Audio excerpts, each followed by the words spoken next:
In the shadowy hills of the New Mexico Territory, long before statehood, whispers of Billy the Kid's uncanny exploits spread like wildfire. To many, he was a folk hero, to others, a merciless outlaw.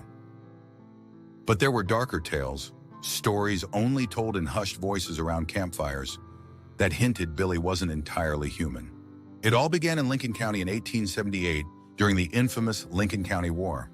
Billy, whose real name was Henry McCarty and William H. Bonney, had joined the Regulators, a posse fighting a corrupt ring of cattle barons and politicians. The war's skirmishes were bloody, but none more so than the Battle of Lincoln.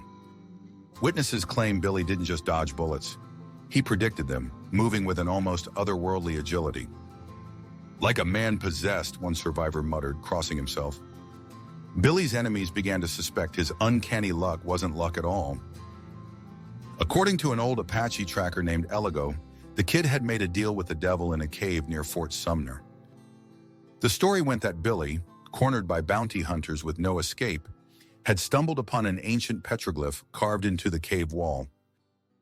Desperate, he traced the symbols with his blood, unknowingly invoking a spirit older than time itself. From that day forward, Billy's skills became the stuff of legend. Guns misfired when aimed at him. Horses bucked their riders in fear when they pursued him. His revolvers never ran out of bullets, and his aim was unnervingly perfect, even in the chaos of battle. He doesn't shoot to kill, one lawman reportedly said. He shoots to steal souls. The kid's exploits reached their peak when Sheriff Pat Garrett, a former friend turned nemesis, vowed to bring him to justice. Garrett's posse tracked Billy to a ranch near Fort Sumner.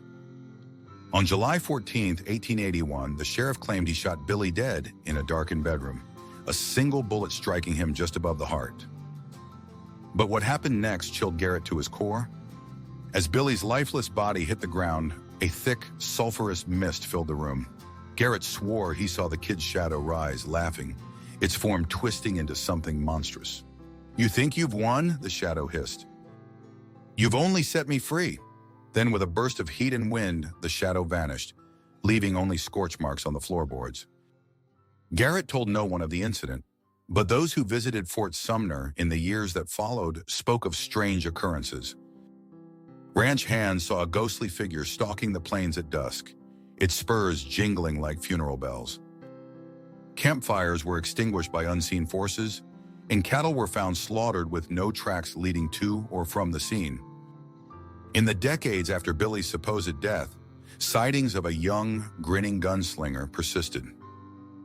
He appeared in the Sierra Madre, then in Tombstone, and finally in the Badlands of Arizona. Always the same story: an unaging man with eyes that glowed like embers and a smile that promised both charm and doom. Some say Billy the Kid's legend endures not because he was a great outlaw, but because he transcended mortality. Whether he'd sold his soul or become a vessel for something darker, no one could say for sure. But one thing was clear: the kid's shadow still haunted the Southwest, a reminder that some deals can never be undone. Thanks for watching. If you enjoyed this dark twist about our infamous Billy the Kid, like and subscribe and comment.